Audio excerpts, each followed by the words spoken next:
आउ गोटे दिन पर होली किंबा आगु आसुची खरा दिन सेथिपाई आज आमे तैयारी करिबा मात्र 10 मिनिट रे क्रीमी क्रीमी राबिड़ी लस्सी गोटे ग्लास पीले मन आत्मा पूरा शांति होई जिवो।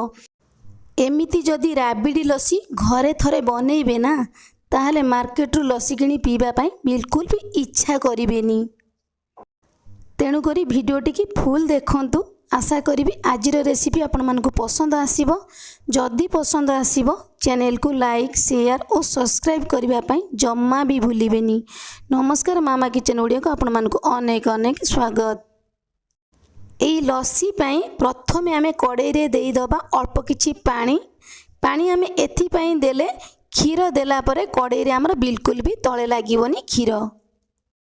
तापर आमे देई दबा क्षीर। एठी मु पैकेट क्षीर नेइछि, तो आपण माने चाहिले घरे थिबा गाई क्षीर मध्य नहीं पारिबे, किंतु पैकेट क्षीर देले ना राबिडीटी हमर भलो बनिबो। जेतिकी राबिडी आपण माने बनेइबे तो सही अनुसार आपण माने क्षीर नेबे। एठी मु 1 लिटर क्षीर नेली। एई क्षीर को आमे गरम हवा पई दबा। क्षीर एठी हमर गरम हे गलानी। आमे कोन करिबा ना 4 बड़ चामच मिल्क पाउडर आमे देई दबा। खाली क्षीर रे आपण माने राबिडी बनई पारिबे, किंतु मिल्क पाउडर दे देले ना क्षीरटा हमर एकदम क्रीमी क्रीमी टाइप रो देखा जिवो आ खाइबा पई राबिडी मध्ये भलो लागिवो। गैस रो फ्लेम को मीडियम रखी कि एई क्षीर को हमें फुटिबा पई दबा। क्षीर एठी हमर फुटी गलानी। आमे एई भली भाबरे मझिरे मझिरे खड़िका लगेई दबा, न नै को हबो ना क्षीर हमर उतुरी पड़िबो। तेणु करी 5 रु 7 मिनिट पर्यंत आम यही भाव में गोले नहीं जावा। क्षीर आमर फुटी फुटिकी अधा हो। तो क्षीर ये आमर बहलिया हो गला। जी आम देते क्षीर आमर फुटिकी अधा हो गला। तापर आम देदबा चीनी। ये मुझे 4 बड़ चामच चीनी देजी। तो राबिडी आपण मैंने केतिकी मिठा खाइबे तो सही अनुसार चीनी देबे। चीनी देला परे बिल्कुल ताकू आमे छाड़ीबानी। एई भली भाबरे आउ किछि समय आमे गोळेई नै जिबा। तो राबिडी एठी हमर रेडी हो जाइछि। एई राबिडी की आमे गोटे छोट बाउल ले बाहर कर नै जिबा। एई राबिडी की आमे किछि समय ठंडा हवा पई दबा। राबिडी हमर ठंडा हे गले आउ टिके बहलिया हे जिवो। एई कड़ाई रे मु राबिडी बनैथिली। एथिपई आपण मानकु देखैली आपण माने जेते बेले क्षीर फुटेइबे अल्प किछि पानी देकी क्षीर को फुटेइबे, कड़ाई रे क्षीर बिल्कुल भी लागिवोनी। तो एपटे मु फाळे नड़िया को बड़ पीस करके बाहर कर नै जाइथिली। एई नड़िया रु आमे ब्राउन पार्ट को बाहर कर नै जिबा। आपण मानकु जेमिति सुविधा हबो छुरी हेउ कि पनिकी जेमिति आपण माने नड़िया को भलो भाबरे ए ब्राउन पार्ट को बाहर करि परिबे, तो सेही भली भाबरे आपण माने बाहर कर नै जिबे। मु सेम प्रोसेस रे नड़िया रो ब्राउन पार्ट को बाहर कर नै जाइछि। याकू आपण माने चटनी मध्ये बनै पारिबे। तापर आमे कोन करिबा ना एई नड़िया को आमे ग्रेट कर नै जिबा। जेमिति सुविधा हबो आपण मानको ग्रेट करिबा पई आपण माने सेम प्रोसेस रे ग्रेट करिवे। एमिति भी ए लस्सी रे आपण माने नड़िया को कोरिकी देई परिबे, किंतु नड़िया को ग्रेट कर नै गेले ना नड़ियाटा हमर एकदम लच्छा रहिबो। लस्सी पीले ए नड़िया खंड जते बेले पाटी रे लागिवो ना लस्सी रो टेस्ट 2 गुणा आसीबो। तापरे आमे दबा दही। दही एठी मु हाफ लिटर नै जाइछि। फ्रेश दही दबा। खट्टा दही बिल्कुल भी दबानी।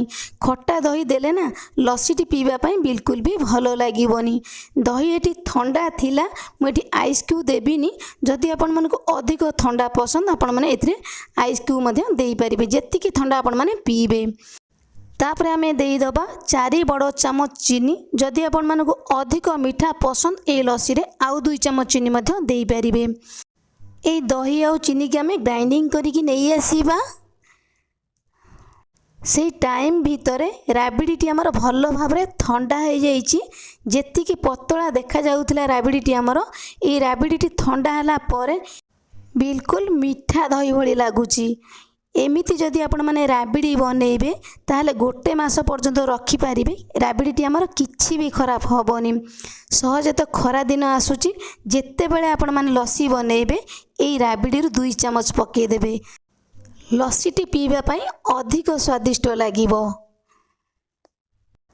तापरे आमे 2टी ग्लास नै जिबा। बनैकी रखिथिबा राबिडी रु आमे गोटे गोटे चामच देई दबा। तापरे आमे लस्सी देई दबा। एई दही रे आपण माने पानी मध्य देई परिबे। जेहेतु आमे घरे बनौचंती ना लस्सी टिके बहलिया रहिले पीबा पई भलो लागिबो। तापरे आमे कोन करिबा ना आउ गोटे गोटे चामच राबिडी रु देई दबा। ता तापरे आमे देई दबा नड़िया कोरा एभली भाव में हाथ में आम भल भाव ग्लास रे चारि पाख जाक बुलेकी देदबा। नड़िया कोरा टी अधिक रहिले ना लस्सी जिते आम पीवा ना पार्टी छोटे छोटे खंड लगे लस्सी टी पीवाई भारी टेस्ट लगे। अल्प किछि बोर्नविटा आम देदबा मुझे हाथ में टी बुलेदेली भल देखा। अल्प किछि काजू आम देदबा देखापी टी सुंदर देखागले सीना पीवाई लस्सीटी आमर भल लगे। तापर आम देदबा अल्प किछि चेरी एकदम छोटिया छोटिया काटिकी देदबा देखापी एकदम सुंदर देखा आमर ये लस्सीटी। तापर अल्प किछि आलमंड को काटिकी आम देदबा जदि आपण मानकु पसंद आपण माने देबे जदि आपण मानकु पसंद नुह आपण माने न देई मध्य पारिबे। तापर आम अल्प किछि राबिडी देदबा आमे चेरी की छोटिया छोटिया पीस करिकी काटिकी देइथिले आउ गोटे गोटे चेरी देदबा देखिबा पई हमर राबिडी सुंदर देखा जिवो। एबे हमर रेडी हो जाइछि होली स्पेशल क्रीमी क्रीमी राबिडी लस्सी। एमिति लस्सीटी जदि आपण माने घरे बनैकी गोटे ग्लास पीबे ना ताले मन आत्मा पूरा शांति हो जिवो। तेबे मोर प्रिय दर्शक बंधु आजिर रेसिपीटी आपण मानकु केमिति लागिला मो सहित शेयर करिबा पई जम्मा भी भूलिबेनी। ताहले रहिबी नमस्कार। पुणी आमे देखा हबा नुआ रेसिपी सहित नुआ गोटे सुंदर भिडियो रे।